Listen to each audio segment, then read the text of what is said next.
Bonjour à tous, bienvenue dans l'interview. Bonjour Rudy Demotte. Bonjour. Donc ministre-président de la Fédération Wallonie-Bruxelles, c'est comme ça qu'on appelle désormais la communauté française, membre du Parti Socialiste. Un Rudy peut en cacher un autre. Je voudrais d'abord vous interroger sur les déclarations de Rudy Vervoort qui font beaucoup de bruit aujourd'hui, quand il a indiqué que la déchéance ou le retrait de la nationalité, c'était l'arme des régimes extrêmes et que les premiers qui avaient utilisé ça, c'était les nazis pendant une période de l'histoire qu'on a préféré oublier. Est-ce qu'il a un peu forcé le trait, il a dérapé ou pas ?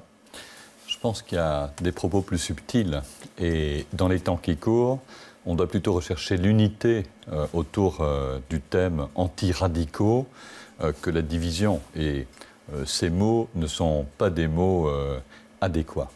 Ça veut dire que c'est un dérapage. Je pense vous en distanciez en tout cas clairement qu'à titre personnel, je n'aurais pas utilisé ces métaphores dans le contexte actuel et je pense aussi qu'il est utile aujourd'hui de s'attaquer à l'essentiel, qui est l'émergence des radicalismes, et pas de commencer des débats sur des réinterprétations du passé. Oui. On voit quand même qu'il y a un petit clivage. Est-ce qu'il y a eu des différences entre la droite et la gauche, et entre la majorité au fédéral et les majorités dans les régions, notamment le Parti Socialiste, sur ces questions de sécurité, sur les manières d'endiguer le radicalisme et de travailler au vivre ensemble à l'intégration? Très clairement, il y a quand même une approche qui est davantage préventive, et ce n'est pas un hasard. Ce sont les niveaux de pouvoir où les socialistes sont associés, mais on ne peut pas non plus avoir des clichés caricaturaux. Aujourd'hui, on doit agir à la fois sur le plan de la répression, donc on ne peut pas non plus taire cet aspect, le renseignement, la répression, mais il faut le faire cohabiter, il faut le marier avec la prévention. Là, il y a un équilibre des forces qui est peut-être pas évident. Je vais vous donner un exemple. Les financements européens qui sont aujourd'hui accordés par l'Union à la lutte contre le radicalisme sont utilisés par le fédéral et par la Flandre. La communauté française n'a rien. Elle n'a rien parce qu'elle n'a rien obtenu ou parce qu'elle n'a rien demandé et qu'on ne lui a rien donné? Peut-être parce que les canaux de communication ont fait en sorte que certains aient et d'autres pas. Je l'ai dit ce matin. Ça veut dire que le fédéral vous a un petit peu oublié? Je pense que nous sommes dans ce dossier peut-être pas suffisamment profilés, mais nous n'avons pas non plus, à l'inverse de la Flandre, bénéficié de moyens. Je pense qu'il y a des raisons aujourd'hui de rééquilibrer. Est-ce qu'il y a une concertation qui marche bien sur ce dossier de la prévention du radicalisme? On sait que essentiellement la prévention, ça relève des communautés, donc de la Fédération Wallonie-Bruxelles, alors que la répression, c'est le ministère de l'Intérieur, la sûreté de l'État, ça c'est plutôt du niveau du fédéral. Est-ce qu'on a bien réussi à coordonner les efforts de tout le monde ou pas encore? On en est, pour moi, au début. Donc il y a beaucoup de pas à faire. On voit que dans certains cas, je pense par exemple les relations entre le renseignement, la mise en place des politiques de prévention fonctionnent, dans d'autres pas. Donc il y a des améliorations nécessaires. Et ce que j'ai demandé ce matin au Premier ministre et au ministre de l'Intérieur, c'est de faire en sorte que la Fédération Wallonie-Bruxelles, la Flandre a fait la même demande, mais articule mieux ses politiques avec le fédéral. Il y a des améliorations évidentes. Ça veut dire que vous n'avez pas toutes les informations qui vous permettraient éventuellement d'identifier les groupes de jeunes où il faut intervenir ou d'encadrer les jeunes comme il fallait? C'est ça que vous êtes en train de nous dire? Exactement. Et donc, nous avons besoin là de davantage d'échanges d'informations. Ouais. La Fédération Wallonie-Bruxelles a la compétence vraiment sur les EPPJ, donc les institutions publiques de protection de la jeunesse. C'est là qu'on met les mineurs délinquants. Est-ce qu'un jeune qui tombe dans le radicalisme, qui revient de Syrie, par exemple, il doit obligatoirement aller dans les IPPJ? Est-ce que c'est le rôle de ces institutions d'accueillir ces jeunes-là ou pas? En tout cas, je me distancierai clairement des propos qui ont été tenus, comme l'a fait d'ailleurs Mme Berthiaud, des propositions de M. De Wolf sur la création d'un IPPJ spécialisé dans l'accueil de ces jeunes. Par contre, quand il y a des risques détectés de délinquance, que nous pouvons agir et qu'on a approprié une structure à l'intérieur d'un IPPJ pour le faire, pourquoi pas? Mais ce n'est pas que là que ça se passe, c'est une vision un peu fermée et limitée du problème. Il y a les écoles. Un jeune qui revient de Syrie, on le laisse dans la nature ou on le place d'office en institution? Alors, il faut d'abord voir de quel jeune il s'agit, du parcours qu'il a suivi, de ce qu'il a fait, de qui il est. Et ça, c'est une question de renseignement. C'est la sûreté de l'État, ce sont les renseignements qui peuvent affiner les profils, et les réponses vont dériver de cela. Et la fédération est équipée, elle a les éducateurs qu'il faut, elle a les moyens d'isoler ces jeunes, de lancer un programme peut-être de rééducation, mais en tout cas de désendoctrinement. On a aujourd'hui des outils nombreux, pédagogiques et autres, des équipes d'intervention. Ces outils doivent encore être affinés. Alors dire qu'on est toujours prêt dans ce domaine aussi complexe, ce serait mentir. Mais en tout cas, on a les dispositifs. Ouais. Est-ce que vous comprenez un peu l'état de choc dans lequel on se trouve, l'ensemble des mesures qui ont été décidées par le fédéral, ou est-ce qu'on est en train de verser un petit peu dans la paranoïa et d'en faire trop sur ces dossiers? Alors, on a, il y a quelques jours, dû annuler, et puis on a repris un festival Ramdam. Je ne vous pose pas la question par hasard, puisque vous êtes de Tournai, le signal pour le spectateur bruxellois, ça se passait donc chez vous.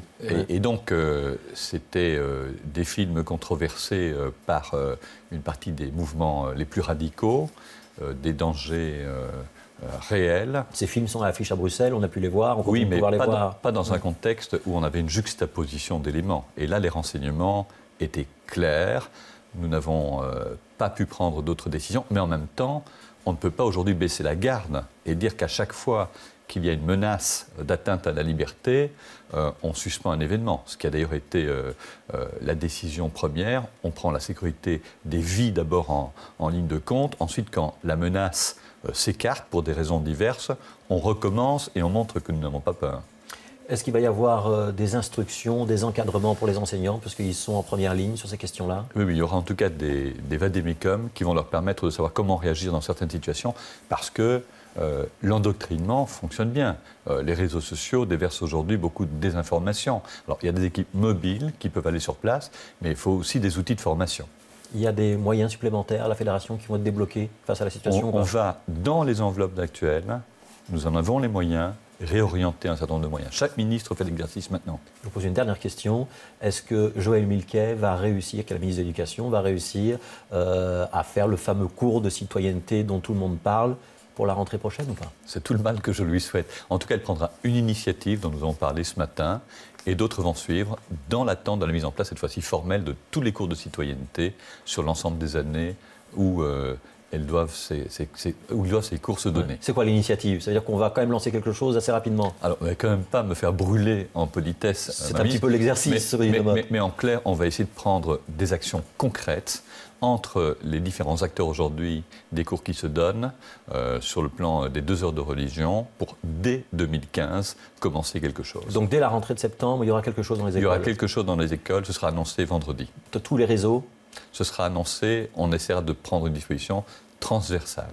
Et pour le primaire, pour le maternel, pour le fondamental, pour tous les classes, quelle tranche d'âge? Alors ça va être défini par la ministre, mais on va essayer d'avoir 2 choses. D'abord, une série d'actions ponctuelles, mais aussi une amorce de ce qui va advenir dans le futur, c'est-à-dire les cours eux-mêmes, pas seulement des actions ponctuelles, mais les cours eux-mêmes, comment vont-ils s'organiser?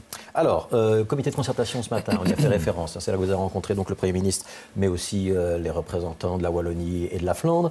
Il y a plusieurs dossiers sur la table, outre le radicalisme dont on vient de parler. Commençons par le RER. Les Bruxellois l'attendent depuis longtemps. Est-ce qu'on vous a rassuré? Est-ce qu'on a pu rassurer les Bruxellois et les Wallons sur ça ou pas? Alors ce matin, les Bruxellois ont retapé leurs points sur la table en rappelant l'importance de la desserte de Bruxelles. On voit le nombre d'adapteurs croissant. Les autorités fédérales ont écouté. Ont-elles entendu pour autant? Nous verrons. C'est les plans d'investissement de la SNCB aujourd'hui qui sont en cause. Deuxième élément, on a aussi eu l'occasion, puisqu'on parle d'argent et de moyens, de rappeler un certain nombre de choses sous l'angle des budgets. Nous devons adopter une attitude commune par rapport à l'Union européenne sur les investissements. Quand on parle d'investissements d'infrastructures, de routes, de chemins de fer, d'écoles, les règles actuelles européennes sont extrêmement opprimantes parce qu'elles ne font pas la distinction entre l'investissement et les dépenses de fonctionnement. Avoir une langue commune entre les entités et le fédéral était une de nos demandes aussi. On ne vous a pas promis le RER pour 2015, 2016 ou 2017? Si on m'avait fait, comme à tous les Bruxellois, cette promesse, j'en serais heureux. Oui. Le conservatoire, donc on sait qu'il est dans un piteux état. Il a encore eu un incendie il y a quelques jours, il a fallu le fermer, il vient de réouvrir. On sait que les communautés ont promis d'aider. Est-ce que le fédéral va faire aussi? Est-ce que le dossier est débloqué ou pas? Conservatoire de Bruxelles. Donc c'est un bâtiment qui appartient à la régie des bâtiments. Et notre accord a été ceci. On estime les travaux à peu près à 60 millions d'euros. La Flandre prendrait un tiers, la Fédération Wallonie-Bruxelles un tiers et le fédéral le reste. Alors on attend aujourd'hui le fédéral. Pourquoi? Parce que la balle est dans son camp et c'est lui qui doit créer le véhicule, la société qui permet l'investissement. Nous sommes aujourd'hui dans l'état où on a rappelé au fédéral son devoir, mais nous avons les moyens budgétaires. L'argent est là pour la communauté, oui. Pour votre part. On a eu le sentiment qu'il y avait un désinvestissement du fédéral dans les matières culturelles. Donc c'est la saga de la monnaie, c'est le musée royal des beaux-arts. Est-ce qu'on a pu parler de ça au comité de concertation ce matin. Est-ce que vous pouvez rassurer, vous qui avez la tutelle sur la culture pour les francophones à la Fédération, est-ce que ça va mieux se passer que ce qu'on craignait, ou est-ce qu'il faut s'attendre à un désinvestissement du fédéral, d'institutions comme la Monnaie ou le Musée des Beaux-Arts, et est-ce que la Fédération va prendre leur lait, est-ce qu'elle a les moyens ou pas? J'ai été ministre fédéral des Affaires biculturelles sous Verhofstadt I, donc je connais bien ce département.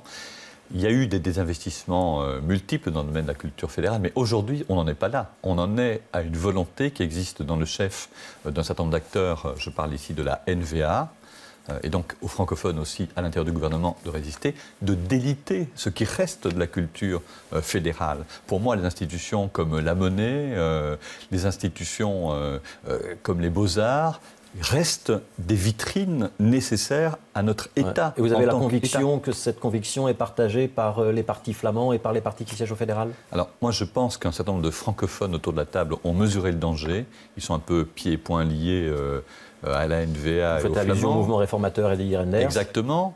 Mais d'un autre côté, on ne peut pas nier que les communautés flamandes et francophones n'ont pas à se substituer. Ça, c'est en tout cas. Donc c'est le fédéral qui doit continuer, la Monnaie, le Musée des Beaux-Arts, etc. C'est même pas une question d'argent. C'est une question aussi de principe. La vitrine fédérale doit rester dans ces institutions. Vous avez vu Guette Bourgeois hier, donc le ministre-président flamand.